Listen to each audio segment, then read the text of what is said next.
She, one of the most genuine and kind-hearted people I know. She's also just one of the most loving and soulful people who truly wants to change lives. I have to start the episode by saying this. I believe today's guest is someone who's extremely on purpose. I'm speaking about the one and only Selena Gomez, one of the most globally and culturally celebrated artists, actors, producers, entrepreneurs, and most importantly, I know to her, philanthropists of her generation. As a recording artist, Selena, please welcome to the show, Selena Gomez. Selena, it is so wonderful to be with you. That was so nice. I felt very emotional and I felt so honored. Thank you for saying those kind words. Yeah.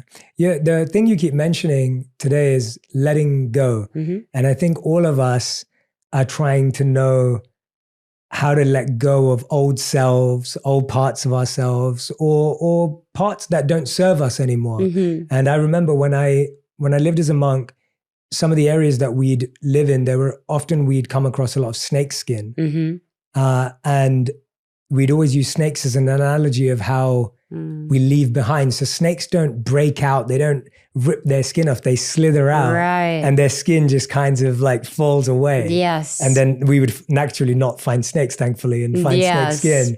But that analogy always really resonated with me. The idea that when we're shedding, when we're letting go, it's not a aggressive process. Right. How did you learn to become compassionate and calmer with yourself? Because at first we can really feel like we're trying to break something off. Yeah, I think I tend to blame myself when I can't let something go. I feel maybe something is my fault, or I should have done more of this or less of that.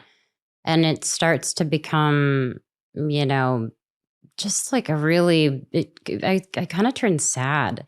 One thing I've noticed when I watched the documentary back for the first time, I didn't even recognize that girl anymore. And it broke my heart because I was talking about my body and my image. And I just hate that I ever felt those feelings. And I think because I have a younger sister, there's been this huge responsibility given to me in a way that has helped me. And I say this about my fans as well, or people that have, grown with me. I've almost had to get back up every time, more so for them than myself. And that's something I've learned to really understand. It's healthy to want to be strong for other people, but I needed to recognize I needed to be strong for myself.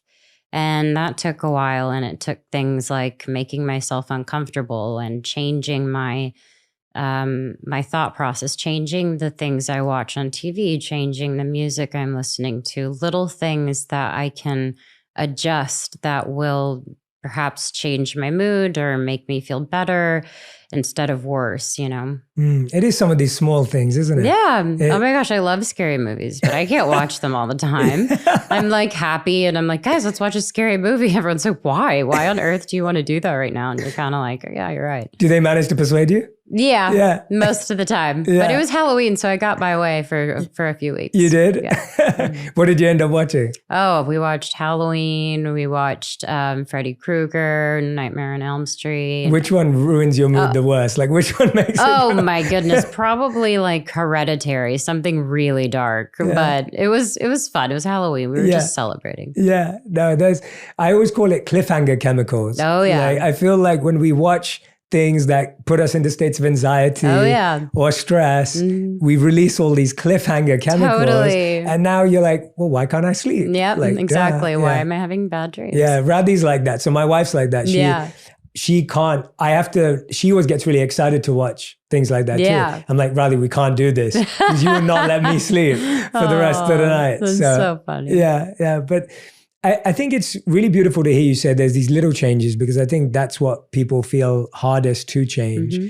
And I think when I watched the documentary, the greatest challenge you really empathize with is having to do this when every time you're in a car, and then every time you get out the car, there's cameras, there's people, there's opinions, there's, that's something very few people can relate to. Mm-hmm. But I think what's so brilliant about how the documentary is made is that you really feel like we're living that with you. Yeah. And so you're like, wow, like, even though I can't relate to what Selena's going through, I can understand how it must be really challenging and really stressful. And so what's it like having to deal with all of this that all of us are dealing with too, but you're dealing with it with an added layer of, exposure? Yeah.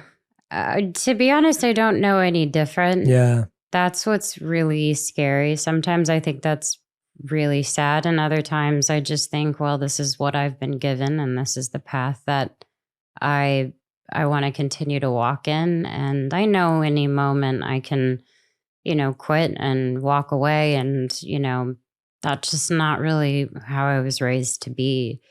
So maybe if it had happened to me later in life, I would have had a different outcome.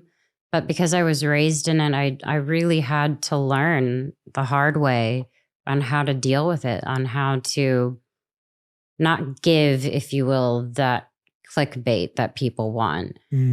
And I mean, I think I do my best to try and eliminate these negative stories or this or other people illustrating my journey. I interrupt them with my truth, and that's what I will always continue to do. And that's what this documentary does as well. It's going to be me taking control of my story, and no one can change that or say any different.